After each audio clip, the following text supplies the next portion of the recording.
a todos. Hoje iniciamos uma série de conversas de teor humanístico, existencial, ou seja, conversas que nos ajudem a perceber questões que nos perseguem a todos e que têm a ver com encontrar sentido para as coisas, sentido para a nossa vida. E vamos fazer isto neste podcast que se chama Conversas de Filosofia. Eu chamo Fátima Moura da Silva e tenho como convidado permanente o professor José Carlos Fernandes, que nos vai ajudar a perceber. Hoje o tema é o bem e o mal. Professores, existe o bem e o mal? Bueno, antes de nada, boa tarde, Fátima, y muito obrigado por estar convidado neste programa y poder juntos dialogar sobre os temas de filosofía que sempre nos preocupan, sempre.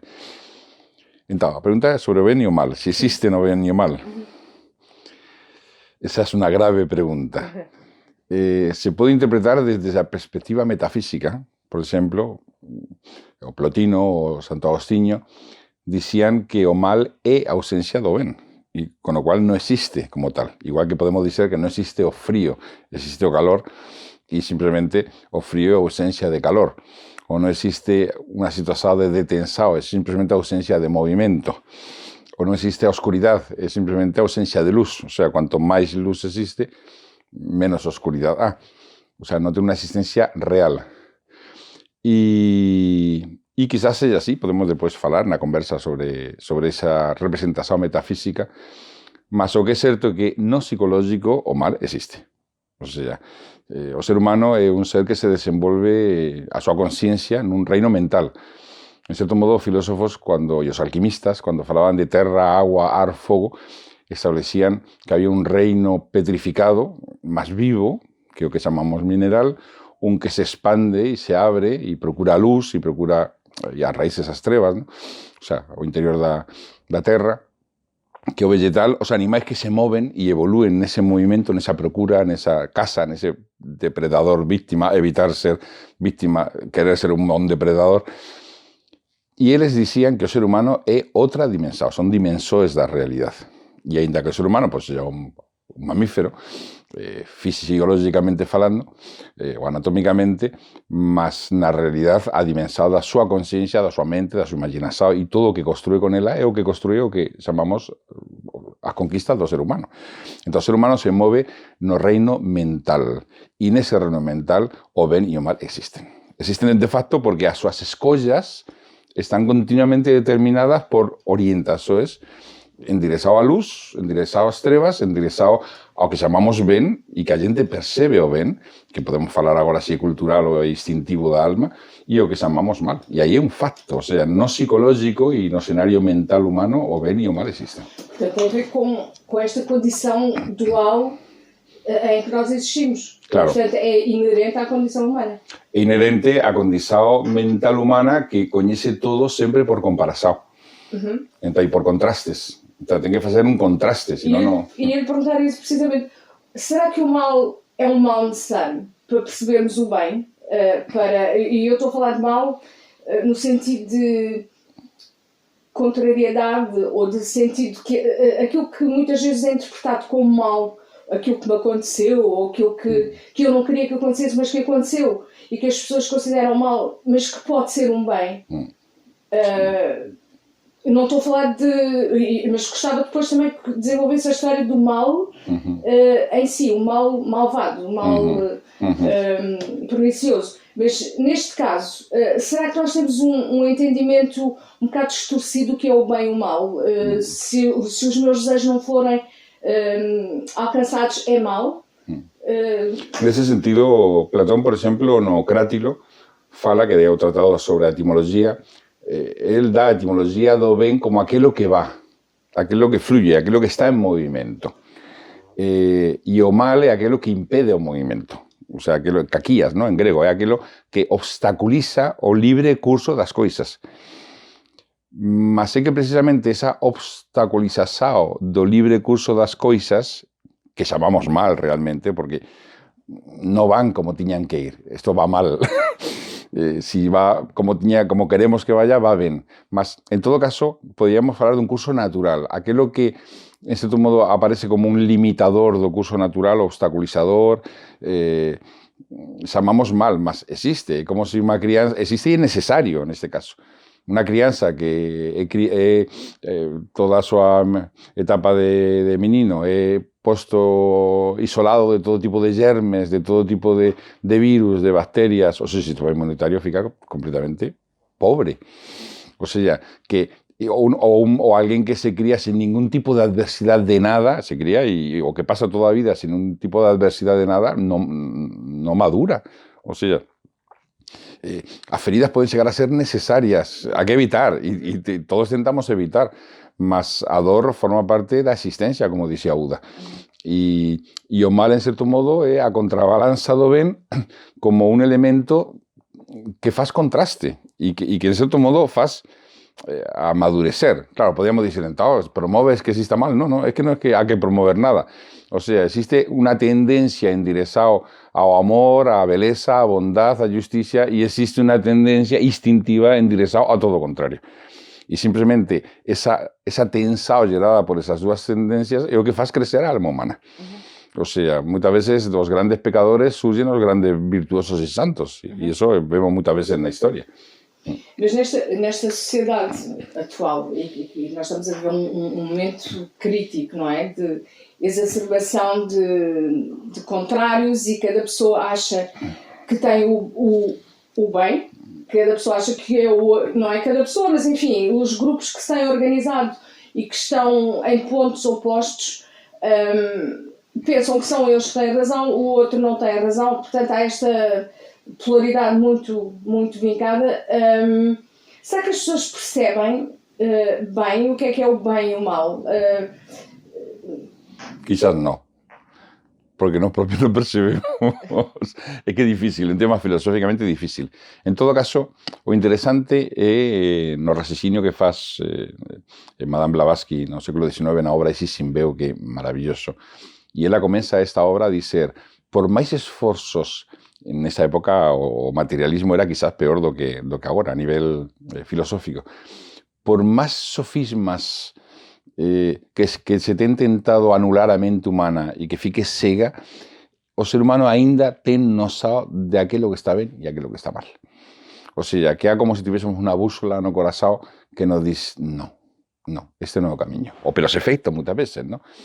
Kant gritaría no seu túmulo, como que pelos efectos? Ten que ser intrínseco, non pelos efectos. Exacto, mas a realidade é que moitas veces sabemos a natureza dos factos pelos efectos. É a única maneira. É a parábola bíblica, ¿no? De cando está o trigo e a, como se dice, o joio está junto e non, deixa que crezan, que depois arrancas cando ya creza. No inicio, o sea, é pelos efectos que moitas veces coñecemos a árbore, pelos frutos coñeces a árbore. Entón, moitas veces sabemos as tendencias e do que facemos pelos efectos, mas efectos moitas veces imaginados. Basta imaginar os efectos para dizer, no, ese non é o bon camiño, ese camiño me va a arruinar interiormente, va a arrebatar a vida da miña alma, a miña alegría interior, etc, etc. O sea, que o ser humano, a pesar de todos os sofismas, mantén, digamos, o seu corazón con unha bússola para poder marcar o norte. Mas o problema é que cando a propia humanidade se va degenerando, até eso pode cair. O sea, cando o ser humano deixa de ter a consciencia do ben e o mal, se converte auténticamente nun autómata. O sea, se converte en algo monstruoso, verdadeiramente monstruoso. Mas, por outro lado, querer proyectar o que nos pensamos como o ben a costa de cualquier preso e o contrario a aquilo que nos pensamos o mal é extremamente perigoso. O sea, eso que leva, non sei, os gordos son maos e os fracos son bons, as mulleres son boas, os homens son maos, ao contrario, os jovens son bons, os vellos son maos. Eso leva a destrução do ser humano. Tem muito a ver com uma fase em que estamos, em que temos que definir tudo muito bem, não é? Definir e dizer bon, mau. Ainda que non se poña o nome con letras, isto é bon, isto é mau. E iso é moito delicado, porque hoxe falaba sobre ese tema. Dice, estar saudável é bon, a saúde é boa. A harmonía é boa. Cumprir a lei da natureza no sentido íntimo do que significa, non no sentido animal da palabra, é bon. Eso sí, mas definir as coisas e dizer agora, pois as persoas, non sei, que ten máis peso do que debían ter, é mau. E se está saudável? Se está perfectamente saudável?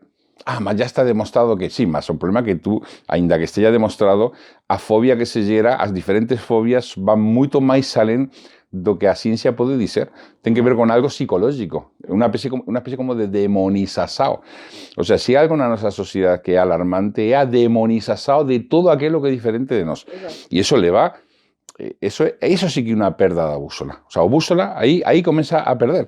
Porque a demonização de todo aquilo que é diferente do que pensamos significa que a nosa moral está pendente só do que pensamos e non do que sentimos. E do que somos, efectivamente. Então, aí sí que se pode, entre aspas, infectar, non sei se existe esta palabra en portugués, ou inficionar. Se pode infectar a alma humana até o punto que perda a noção e se converta en inmoral. Mas isso é um processo que já começou Son procesos de decadencia da mente humana e da alma humana e que se perde completamente norte. Que significa? Qual é o resultado de eso? A dor existencial. O sea, se perde a alegría de vida, se perde o sentido de, non sei, o sentido da vida, se perde completamente, non existe ya sentido da vida, todo é temporario, as crisis mentais, todo tipo de doenças mentais ou todo tipo de síndromes. Unha persoa non precisa estar, digamos, loco, mas ya ten síndromes que indican que há desequilibrios e que non há felicidade. A alma se alimenta de justiça, dicían os egipcios. Os deuses se alimentan de mat. É como dizer que a alma se alimenta de justiça. No momento que estamos a desafiar a armonía da natureza, a armonía da alma, das coisas, eso produce efectos en nós. E no momento en que eso vamos aumentando máis e máis até o punto que ya perdemos a noção do que é bon e o que é mau, cando se perde a noção, ya non é un inmoral. Un inmoral é aquel que fase as coisas como quere facer, pelo seu egoísmo, eu quero facer isto, quero obter isto. Está mal, sí, eu sei que quizá non é o mellor, non é o máis, mas há unha, como dicen os que estudan os crimes, dice, o criminoso geralmente deixa marcas para ser apañado. Salvo os psicópatas criminosos. Os psicópatas non deixan marcas. Há uma espécie de pedido de socorro. Efectivamente, há un pedido, que explica Platón na República, un pedido de socorro da alma. Mas cuando a alma perde eso, deja de ser inmoral y convertirse en amoral, porque ahí ya no importa. O sea, nada importa nada. Lo único é os desejos que sean satisfeitos. Parece mesmo a queda a verdadeira eso queda. Eso animaliza ao ser humano. De aí a ir a cuatro patas é cuestión de tempo. Una alquimia, una especie como de mutación alquímica inversa. Una alquimia inversa. O sea, una regresado a estados que estarían como no fundo do inconsciente.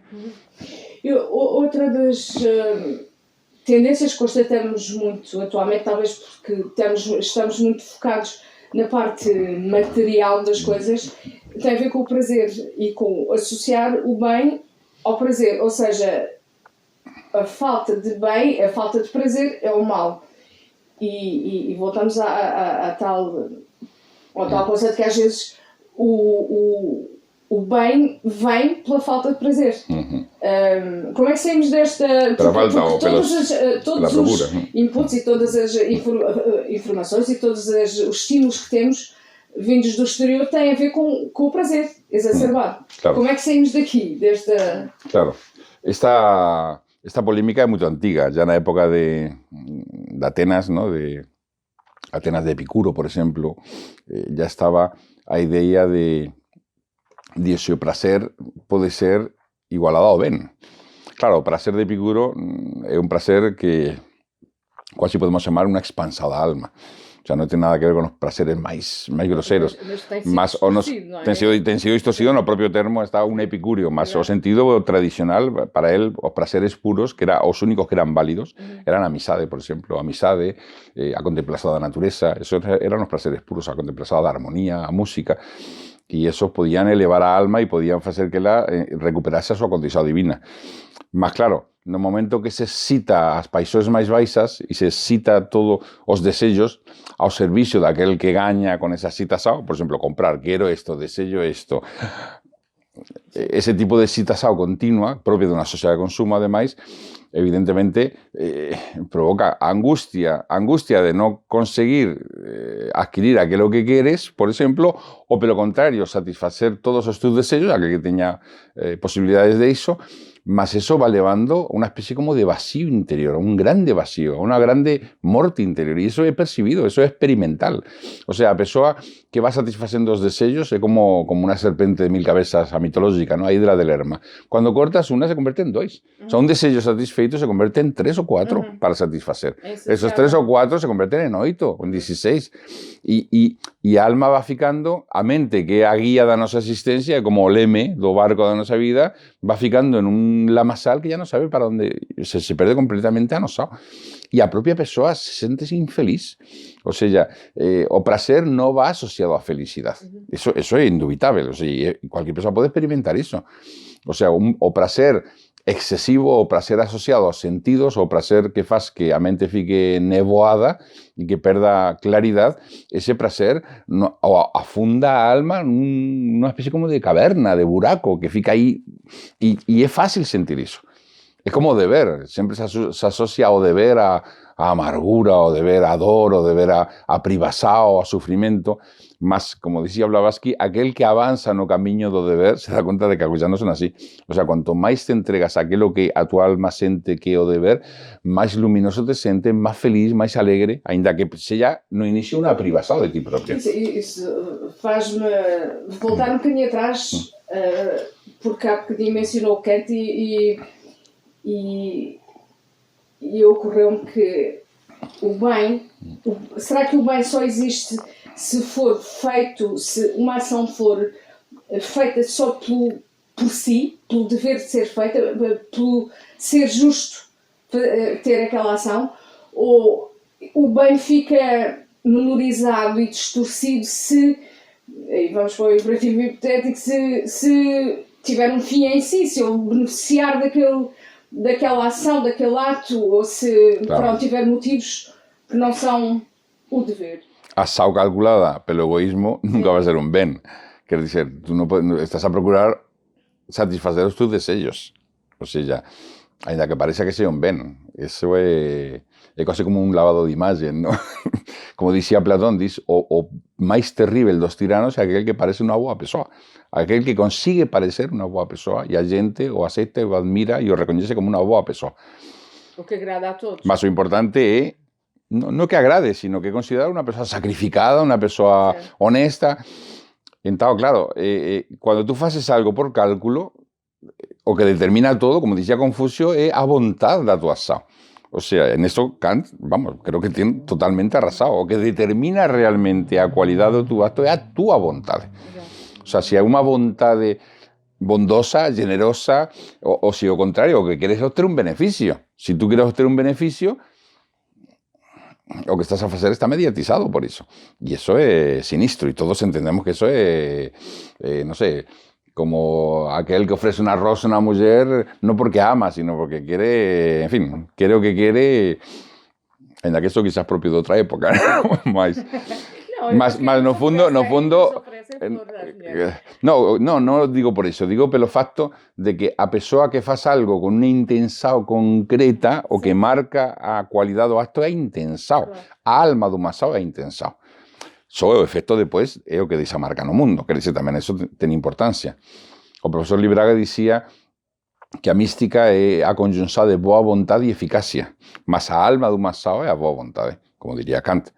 Eso que, claro, eficacia, si tú quieres ayudar, quieres más, no haces, eso no...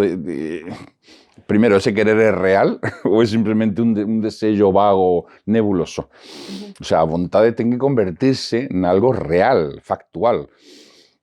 O ben no puede estar solo ensoñasado, tiene que ser un ben que se convierta en asado, como, pues eso, como o río va abrindo o su leito.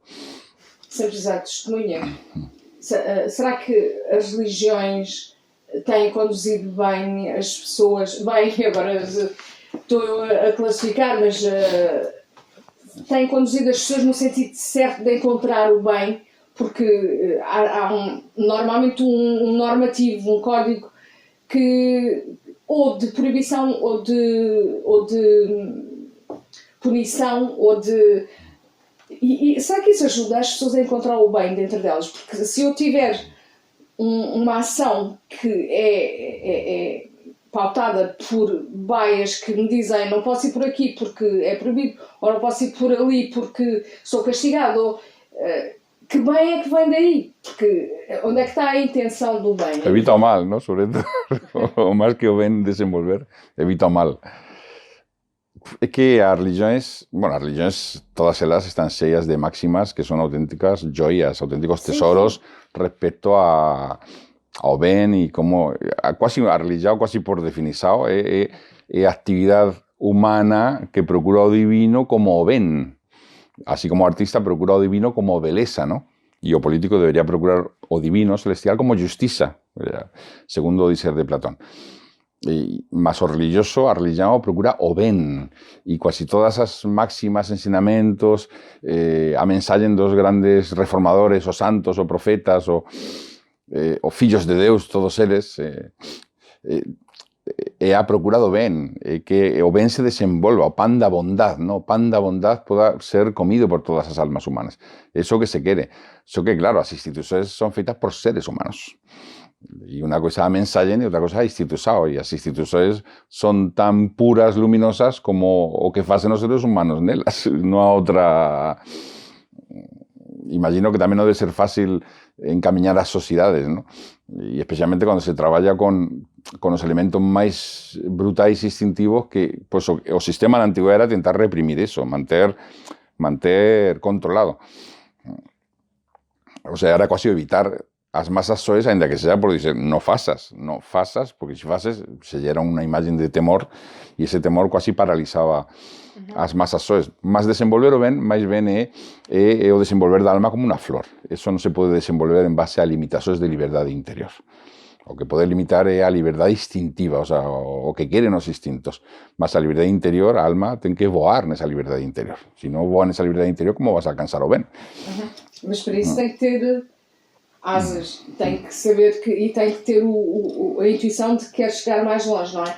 Como é que nós podemos, volto à sociedade que está hiperestimulada por coisas materiais e como é que nós podemos, como seres humanos, procurar e encontrar essa bússola que nos leva nessa direção? O que é que se pode fazer? Pues a todo un programa de ações, de reflexões, de pensamentos, de estudos que queren o retorno á propia natureza interior que poden ayudar. O sea, si eu falo como director de Nova, eu falo como director de Nova Acrópole e por falar daquilo que coñezo, eu penso que unha forma de estudar, de agir, de unha perspectiva das coisas onde se respeta a liberdade interior, mas ao mesmo tempo se procura, ¿no?, aquilo que dá vida á alma, o estudo comparado de ciencias, religións, filosofías, o desenvolver esa idea de fraternidade dos seres humanos, que os seres humanos debemos chegar a ser irmãos os uns para os outros. E ese tipo de sombras fantasmais que nos separan e facen que un se odeie a nosotros, eso todo que promove a discordia é enemigo da alma humana. Entón, as formas de agir. Nós, como movimento filosófico, en máis de 50 países, somos unha proposta, mas é unha tentativa. O sea, e se ve os efectos nas persoas, se ve de forma moito clara, ¿no? Mas o que é evidente, há que retornar á natureza. O sea, mas a natureza con mayúsculas. Qual é a natureza da alma humana? O sea, que é aquilo que faz que a alma humana se desenvolva, como unha flor. E que é aquilo que faz que fique ferida, que fique oprimida, e que nós podemos experimentar eso. O sea, que non é unha teoría, non é simplemente unha racionalización de algo, é algo que unha persoa con mínima sensibilidade pode experimentar. Podemos viverlo. Unha persoa vive se ten máis liberdade interior ou non, independentemente da liberdade exterior. Unha persoa vive se está máis en paz con os que o rodea ou non. O sea, unha persoa vive.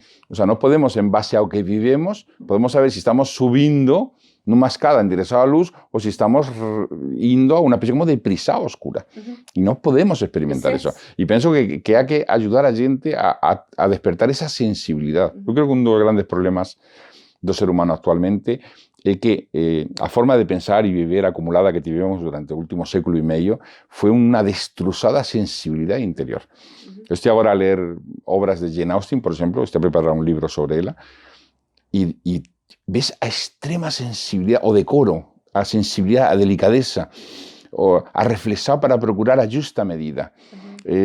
Ser cordato, o sea, a procura da cordura, de ser cordato, a procura daquilo que non gera violencia innecesaria no entorno. E agora, através da abnegação até, não é? a abnegação, da reflexão, do estudo de si mesmo, o coñeces de ti mesmo, eso é unha chave que sempre va a abrir portas. O sea, si non te coñeces a ti mesmo, como vas a saber aquilo que realmente queres, non aquilo que te venden? Aquilo que tú realmente es, o aquilo que realmente é un obstáculo para ti. Si non te coñeces a ti mesmo, o sea, coñeces a sí mesmo é a chave. Mas, evidentemente, hai que retornar ás fontes puras, retornar á natureza e retornar ás fontes puras. O sea, temos, non sei, por exemplo, en literatura temos gente tan válida que prácticamente ninguén coñece, ou se coñece se estuda de forma moito superficial, e son auténticos tesoros, engrandecen a alma, tamén hai que despertar a sensibilidade. É como a música clásica é sublime, a onde podes levar a alma é increíble, mas hai que aprender a ouvir, hai que despertar a sensibilidade. Ese despertar da sensibilidade é enemigo de todo tipo de masificación. O sea, masificación, sea no consumo, sea non sei, todo aquilo que masifica ao ser humano anula a súa sensibilidade. Então, temos que procurar aquilo que nos retorna ao individuo. O sea, só cando se retorne ao valor quasi heroico do propio individuo, se pode recuperar esa sensibilidade. Ainda voltando ao conceito de bem e mal, nós associamos bem a Deus. Deus é o bem e é o absoluto. Portanto, compreendemos que o mal não pode existir no absoluto, porque se o absoluto existe como bem, não compreende o mal, não é? Portanto, onde é que começa o mal? Como é que a filosofia olha para aqui? Vamos outra vez voltar à natureza humana? Pois, a filosofía, ese tema é un tema moito antigo e que é difícil encontrar unha solución definitiva. Digamos, claro, no momento que nos atribuímos, primeiro, atribuir cualidades humanas ao absoluto é un error gravísimo. E cando nos asociamos o ben a Deus, o imaginamos un ben como aquilo que nós podemos imaginar a nosa medida. ¿No? Como, non sei, como dicía un dos presocráticos, non me lembro quién era, dicía, no país, para as vacas, Deus era unha grande vaca. O no Fernán Campelo Gaivota, ¿no? O fillo da grande gaivota. O sea, efectivamente, e para nós é un grande homen. Mas é a proyección, na realidad, os deuses tal e como os concibe a humanidade, é a proyección mental que facen en relación ás súas vivenzas internas espirituais reais. O sea, que realmente é como se hubiese como se hubiese un fillo da alma universal, que non é absoluto, mas vamos a identificar como un rayo do divino, do intemporal, que podemos concebir como absoluto, presente no corazón humano. E a través dese rayo e a través da nosa mente, as sociedades ten imaginado ou creado formas, moitas veces a través de grandes videntes ou de grandes sabios, ten creado formas mentais que, en certo modo, traducen iso en unha forma. Mas a chave está no fogo espiritual que arde no corazón humano, esa é a chave. O sea, cualquier religión, por moito boa que sean os seus orígenes, que apaga a chama espiritual do corazón humano, eso está a ir en contra do sentido verdadeiro da religión. Non promove o ben. Entón, o absoluto, claro, o absoluto, o que é o absoluto? En as antigas escolas de filosofía, geralmente se evitaba falar ni pensar sobre o absoluto, porque todo o que fixésemos ia ser atribuir intensoes, atribuir a propia causa e efecto. No absoluto non existe causa e efecto. Como pode existir causa e efecto? Se calhar o Tao resolve isso melhor. O Tao resolve... Mas eso ya non é absoluto. Pois. O Tao non é absoluto. O ser, está no taoísmo, ou na filosofía do taoísmo, hai unha imaxe previa ao yin-yang. Esa imaxe é unha circunferencia vacía. Mas eso é inconcebible. Ya cando se fala de Tao, se fala de un movimento, o movimento da vida, o movimento da existencia en base a dualidades. Mas que a máis alén da vida, con mayúsculas, o que há máis alén do movimento con mayúsculas, o que é o absoluto. A nosa mente, además, é dual, a nosa mente traballa por contrastes. Se atribuímos ao absoluto ben, podíamos atribuir ao mal. O sea, os absolutos convergen. Si yo tengo aquí unas luces y voy dando cada vez más potencia de luz, más potencia, llega un momento que ya no veo nada. Y si no fuese porque comparo ese no ver nada con anosado que teño da oscuridad, no sería capaz de diferenciar qué oscuridad y qué luz absoluta. O sea, oscuridad absoluta é equivalente a luz absoluta. No absoluto, os opostos convergen. Entonces, claro, aí ven cuando atribuimos a Deus como un ser humano que guía a existencia do ser humano, bueno, do ser humano de todas as humanidades, de todas as estrelas e de todo, é mellor, máis fácil quizás pensar na lei, porque a lei non se pode caer, nós temos anosado de que a lei é a lei, o sea, por dura que sea, é a lei. E imaginemos unha lei consciente, unha lei viva, mas como lei, non viva como ser humano. Quizás eso é unha aproximación máis válida, unha armonía eterna, unha armonía absoluta. O concepto de Dharma, por exemplo, na India, e do karma tamén. Entón, se imaginamos eso, é quizás máis fácil de entender. Se non, vamos a ter que atribuir os dramas e o sufrimento do ser humano a Deus. Pois, porque Deus diz, non coman do fruto da árbore do ben e o mal. E por que non diz... Mas essa é uma já isso é um fruto que atormentam as pessoas. Sim. Professor, se calhar para terminarmos, gostava que nos dissesse só o que é que eu, como ser humano, posso fazer para ser um bom ser humano. Ou ser humano já implica ser bom, ou seja, na verdadeira acessão da natureza do ser humano. Como é que eu sou um bom ser humano? Pois, voy a dizer na palabra de un sabio egipcio que eu admiro muitísimo, que se chama Tahotep.